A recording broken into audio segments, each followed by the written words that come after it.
Dean Moran. I'm presenting today on behalf of the Accessibility for Ontarians with Disabilities Act Alliance. Last week I happened to be for work staying in a hotel in Ottawa that I've stayed in on and off over 30 years. Whenever I've needed, as a blind person, to adjust the temperature in my room, I walked over, found the thermostat, and while there was a screen, as a blind person I can't read, there was always an up button and a down button, and it worked. Not this time.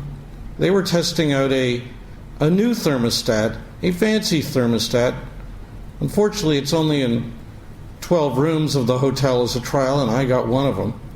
It's a flat screen. It doesn't beep. It doesn't talk. The only way, even in the middle of the night, I could adjust the temperature in my room was to phone down to the front desk and ask someone to come up and adjust it for me. They've gone from an accessible or somewhat accessible thermostat to experimenting with a new one that people who are blind or people who are dyslexic, and by the way, their own staff couldn't figure out without much fiddling. When I brought it to the hotel's attention, commendably, senior people on the hotel staff came and talked to me and thanked me for my input. But it was clear that despite the government's regulations on information communication, despite their regulations on accessible customer service, and despite the fact that this large international hotel chain has a proud customer service accessibility policy, these folks were oblivious to the fact that they were trying out a thermostat that a guest with 30 years background of dropping into this hotel and others with a similar disability could not use. Welcome to our lives. The government commendably committed us in 2005 to the destination of full accessibility by 2025. We ask you to find in your report that we are not on schedule and that substantial, focused, new government action is needed to get us there. Why do we say we are not on schedule? Well, there are several indicators that prove it. The first comes from the experience of people with disabilities, like those you've heard from, and those our coalition hears from every single day. There have been some improvements, but while there are some steps forward, there are at the same time far too many steps backward away from the goal of full accessibility, just like the one I gave you as an example. Ones that could be avoided, ones that could be prevented, ones that hurt everyone. It's still going on, and it's still going on far too much. But that's only one indicator. It's only anecdotal. We say we're not on schedule for other reasons. The AODA was based on the premise that our society is inaccessible and that the government needs to lead Ontario to the goal of full accessibility. Not pay for it all, but lead us there through enacting and enforcing all the accessibility standards that are needed to ensure that that goal is reached. Well, the government commendably took on 5 important areas to regulate with accessibility standards in its first round: customer service, employment, public transportation, information communication, and the built environment. But the regulations, the accessibility standards they've enacted, even if complied with to the letter, even if every single organization obeyed every last detail in them, will not get us to full accessibility by 2025 or ever, because they don't cover all the barriers need to be covered, because they set standards for accessibility that are too low, because they include exemptions that are too broad, and because they almost entirely only focus on preventing new barriers and not on removing old ones.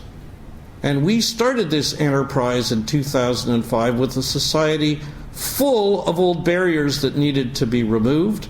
That's why the government chose to give Ontario 20 years to get there. You could stop creating new barriers immediately in 2005, though we didn't. But we needed 20 years to remove the old ones. But the standards passed to date, 9 of the 20 years already gobbled up for getting us to that goal. Those standards don't even tackle most of the old barriers in most of the areas they regulate. So that's a simple, and we believe, undebatable reason why we're not on schedule for full accessibility. But there's more.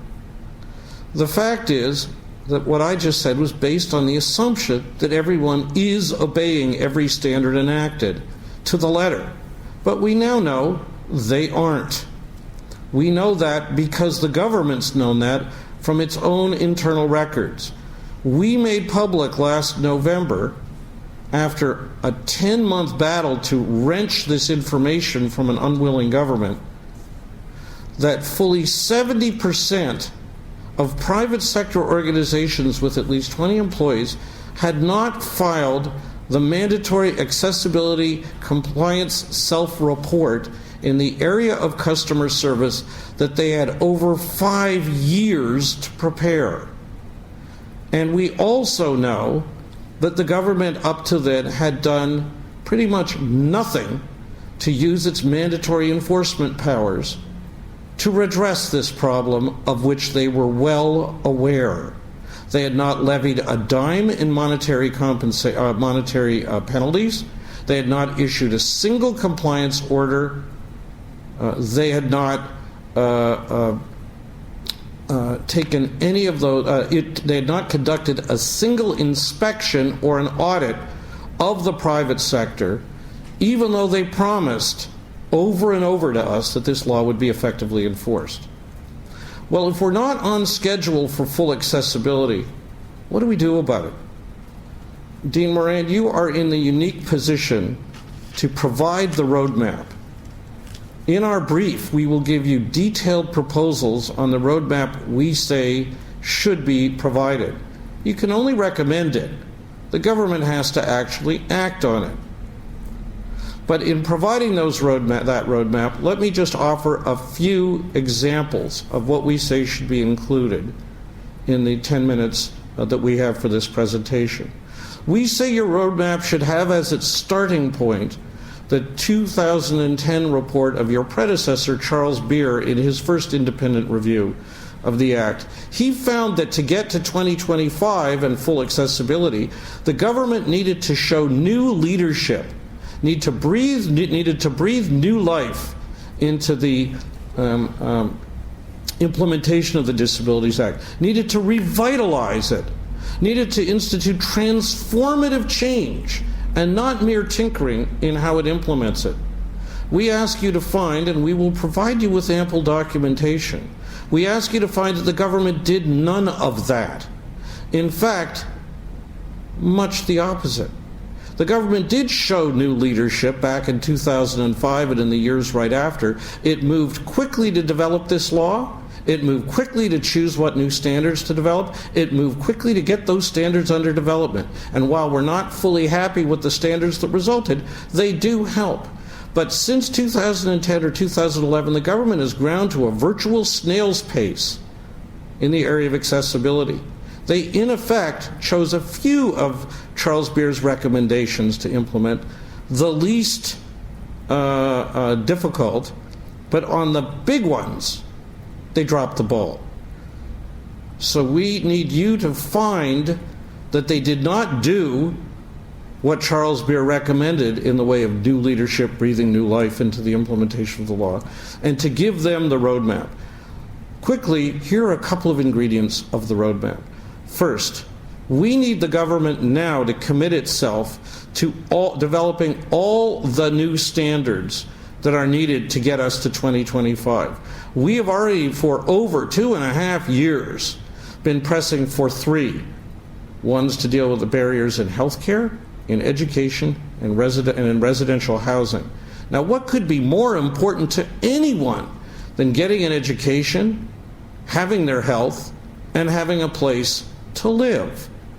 You might think that's pretty obvious, so do we, but the government is still dithering over it 2.5 years or more since we tabled these for discussion, with no end in sight on making a decision. They are taking longer to decide what standards to make than it takes to develop an accessibility standard. We don't have the time. If we are to get to full accessibility by 2025, the government must, in the next very short period, not only commit to those three, but to identify and get to work on all the other standards which have to be developed, enacted, implemented, and enforced, all so that they're done being implemented by 2025. And we urge you to recommend that. We don't ask you to say what all those standards should be. That's the government's job, and we want to be part of that discussion. But they don't even see that making those decisions is a priority that should be on their radar. Second, you've heard from many that this law is not being effectively enforced despite government commitments to do so. We ask you to make detailed recommendations on what needs to be done to enforce it. These, among other things, should include them being publicly accountable for what they are doing. We shouldn't have to resort to 10 months, freedom of information requests, approaches to the Toronto Star, and questions in question period just to find out how little they're doing. Next, we say that on the enforcement front, they should have a plan and implement a plan to enforce all the requirements of the standards. So far, they're only focusing on the customer service accessibility standard, not the provisions that have been enforceable for 1, 2, or even 3 years in the areas of transportation, employment, and information and communication. And even in the area of customer service, from what we're seeing, the only thing they're enforcing is the duty on the part of a small part of the private sector to file a self-report on how they're doing. They're not, as far as we can tell, enforcing the other requirements to actually deliver accessible customer service. The self-report's important, but it's certainly not the most important. Our brief will give you other proposals. 2 other areas. The third area we ask you to focus upon are recommendations to address the government's failure to use its massive spending power to stimulate more accessibility in our society. We've taken the rather, I hope, obvious position that no government or public money should ever be used to create or exacerbate or perpetuate barriers. And while the government's taken some baby steps in this area, they've, for the most part, dropped the ball. We say that whether they're spending money on new capital projects or on buying goods or services or on funding research, or whatever it may be, one string that must be attached to that spending is not one dime of it will be used to perpetuate or exacerbate barriers against people with disabilities.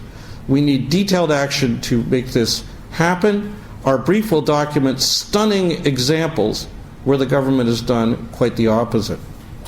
Finally, and though it's not the only area we'll cover, it's the only one I'll cover now, we propose that the government needs to get its own house in order.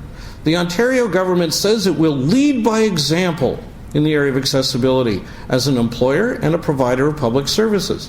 And so it should. It's the one telling everyone else to act on accessibility, and it's the biggest provider of goods in services, or of public services, and the biggest employer in the province.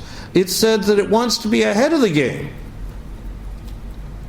It says it wants to be a world leader on accessibility, and actually at times claims that it is. Self-indulgent and entirely inaccurate, but it claims it is. And it claims that this is a top priority for the government. The fact is quite the opposite. They have failed to keep a series of election commitments in the area of cleaning up the accessibility problems in their own house. And we will document those in our brief. But the government could and should fix this within its own house We're not talking about big expenditures. For the most part, we're not even talking about small expenditures. We're talking, for the most part, about cost savings within the government in terms of delivering accessibility.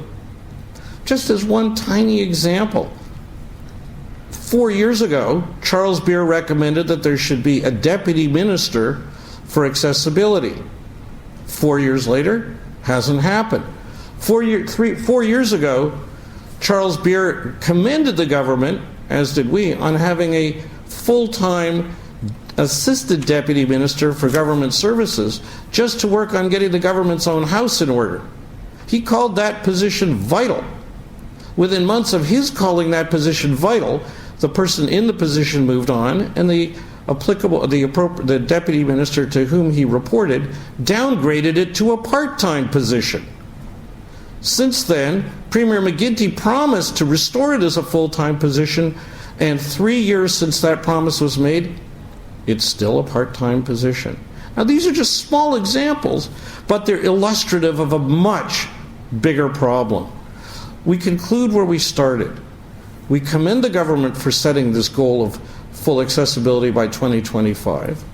We can commend the government in 2005 for assigning itself the role of the responsibility to lead Ontario there. What we're missing is that government leadership, the leadership that Charles Beer 4 years ago called for and that we're still missing. Yes, the government implemented some of his recommendations, and we commend the government for doing so. And we commend all those public servants who've been trying, despite the lack of leadership in the government, to push this mandate as far as they can. But if we carry on at business as usual, we know for a certainty now that we will not reach full accessibility by 2025 or within years after that.